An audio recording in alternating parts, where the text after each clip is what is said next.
An extraordinary warning tonight from Russia to the U.S. against conducting military strikes against Syria. All eyes are on Syria as the globalists, fearing a populist uprising, are pushing the narrative of World War III on humanity. I want to be clear to those who try to oppose the United States. I want to be clear to those who wish to do us harm. We'll stop you, and we will beat you harder than you've ever been beaten before. Make no mistake about that. Other countries, Russia, China, Iran, and North Korea went to school on us in hopes of defeating us at some point in the future. Russia has issued one of its strongest warnings yet against Western intervention in Syria, hinting it may respond with its own missiles. Washington has reportedly been considering limited airstrikes on Assad's forces. The Defense Ministry in Moscow said such an attack would threaten its troops, who would respond immediately, as they wouldn't have time to work out where incoming rockets or aircraft were coming from. I would recommend that our Washington colleagues carefully consider the possible consequences of implementing such plans.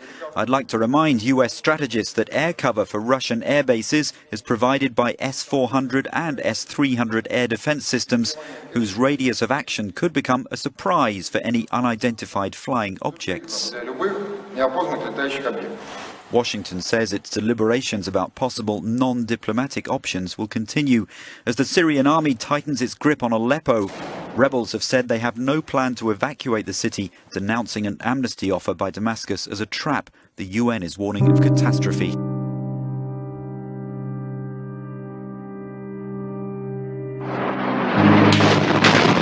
By the end of the year, eastern Aleppo could be annihilated.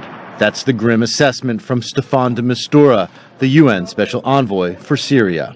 The bottom line is, in maximum 2 months, 2.5 months, the city of eastern Aleppo at this rate may be totally destroyed.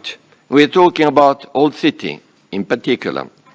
And thousands of Syrian civilians, not terrorists, will be killed.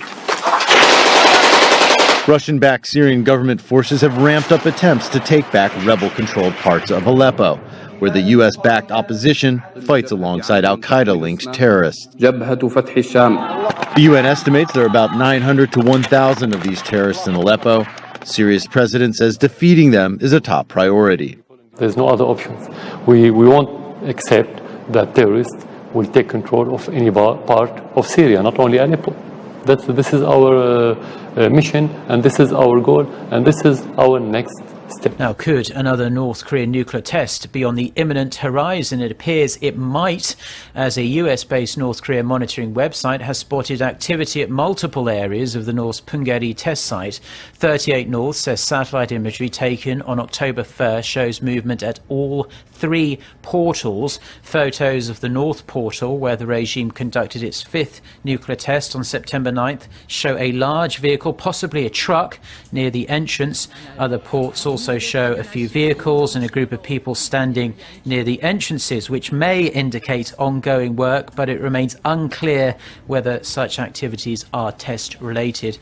38 North says it assumes North Korea could be collecting data on the most recent test, but it could also be linked to preparations for yet another test. There has been speculation Pyongyang could conduct another test to mark the anniversary of the founding of its Workers' Party next Monday.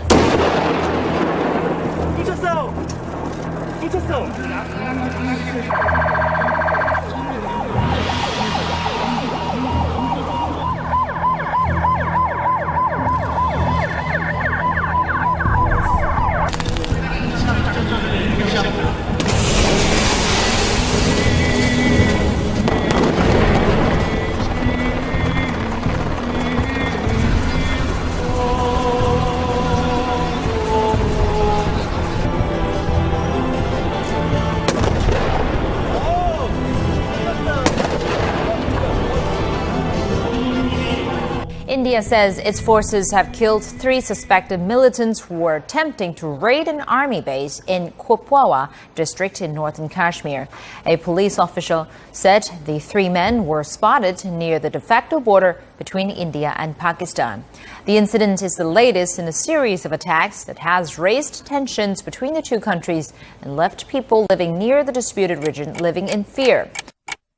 Mounting tensions with possible nuclear outcomes are worldwide. We are sliding into a new Cold War with Russia as Russia ships new anti-missile systems into Syria. This after Russia held a nuclear war exercise of 40 million Russians, mobilizing 200,000 emergency services and soldiers and 50,000 pieces of equipment. Elsewhere, nuclear tensions have risen between Pakistan and India after a jihadi attack on an Indian Air Force base left 19 soldiers dead. India then entered Pakistan and surgically struck terrorist camps in Kashmir. From the point of view of generational dynamics, it is not a question of if, but of when. And with the rapid rise in nationalism on both sides, when may not be too far off. Of course, with all of the saber rattling, North Korea doesn't want to be left out either. Satellite images reveal North Korea is constructing a submarine capable of getting the North Koreans' newly developed ballistic missiles within range of the United States coastline. Breitbart wrote in a speech delivered last month in Tehran and translated this week by the Middle East Media Research Institute, Mohsen Rafidoust, who was minister of the IRGC during the 1980s in the Iran-Iraq War, added that IRGC ground forces are 5 times better than the U.S. Army, saying, despite all the enemy media and cultural propaganda against us, if America wants to try its luck against us, it should know that we are completely capable of mobilizing 9 million fighters. And of course, China, with its ambition to become the world's next superpower, is readying its populace for war against the United States. In a Pew Research poll conducted with Chinese citizens, just under half of the respondents said the U.S. is a major threat, according to the report,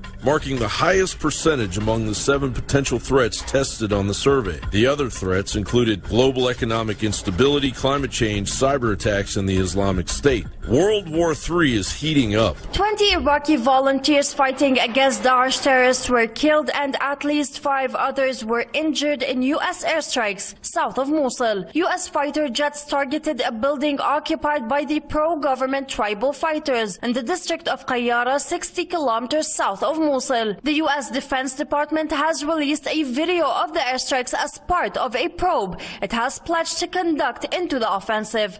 However, Washington is yet to give an official statement about the incident. The American strike on pro-government forces in Qayyara is not the first. Last December, an airstrike carried out by the U.S. military killed over 20 Iraqi soldiers and injured 30 others near Fallujah in the western province of Anbar. Washington blamed the incident on bad weather. In January 2016, U.S. fighter jets targeted Iraq's popular mobilization units based near Speker Air Base in Salahuddin province as well. These repeated mistakes have raised suspicions and fears among us. The victims who have been killed are Iraqi citizens and fighters. Such incidents are very alarming to us. A shocking new report from the Pentagon noting the disappearance of 44 Afghan troops right here in the United States who were visiting for military training. It was about 2 years ago when they first arrived. So could these missing individuals potentially pose a threat to national security? Fox News military analyst, retired Lieutenant General Thomas McInerney, joins us now with his take on all this. General, I was talking to somebody about it who said, well, it's just 44 people in a country of 300 million. That's not so bad. To which you say?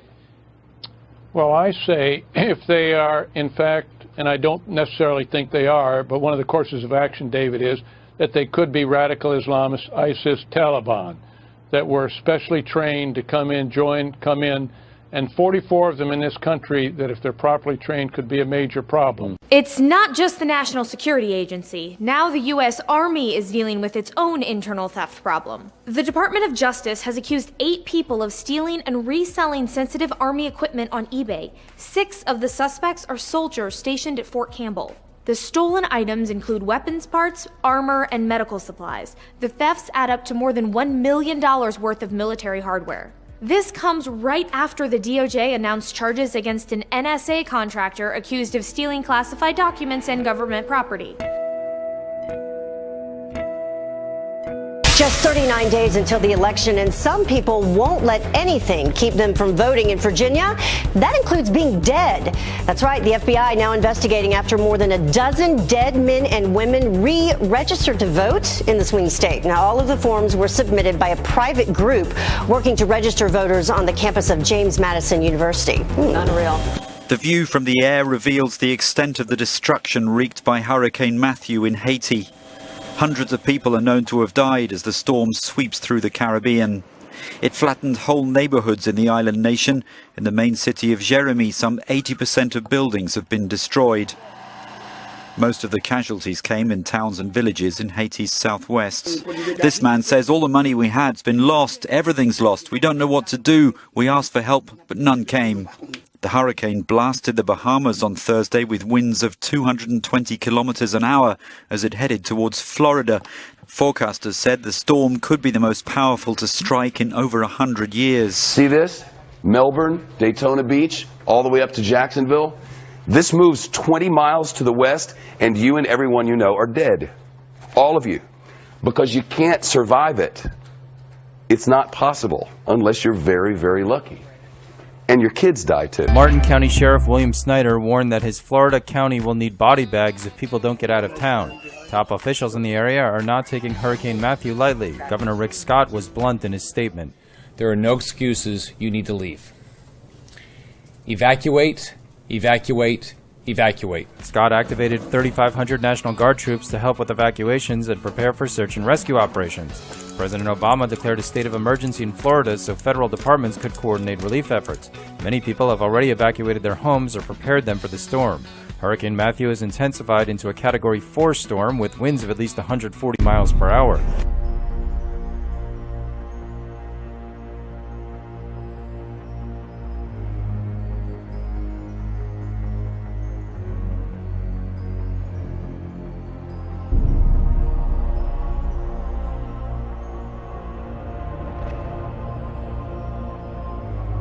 All right, when disaster strikes, as it is expected to in Florida and elsewhere, the government's always there. FEMA's there. We're going to talk to the FEMA administrators shortly. But, you know, it's not as if we have a lot of money for this thing, putting it quite crassly.